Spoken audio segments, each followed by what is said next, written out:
that if you lobby for deregulation, or if you're a policymaker in favour of deregulation, then the fallout from deregulation has to be your responsibility, doesn't it? So if you're a company like Uber, then if you lobby for deregulation, then the consequences of deregulation becomes part of your working model, doesn't it? It has to be that way. You can't have a neat smartphone app at one end without taking responsibility for the fallout at the other, can you? And we've seen a fallout. We've seen an inexorable rise in sexual assault crime. We've seen insurmountable accidents. We've seen unprecedented level of revocation orders. And so the policymakers and the regulators, if they are going to facilitate that, then they are responsible for it.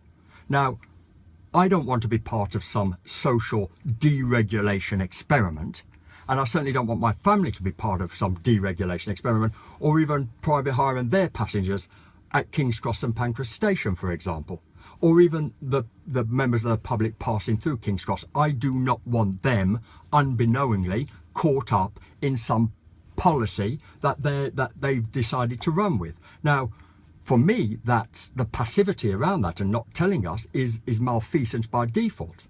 They are that is a complete dereliction of their duty of care to members of the travelling public. Now, I would say we should all be calling for their resignation and to resign and to be disbanded at the earliest opportunity, because that is an abdication of their duty to uphold safety standards in London, and they would proclaim that safety is their number one priority. Well, that is an outright lie, and it makes them not fit and not proper to be arbitrators of policy here in London. And if they are not going to let you know what's happening, and they rely on you not knowing what's happening, because they know members of the public will never, ever, ever think that they haven't put in provisions to protect them. They rely on that, and they haven't.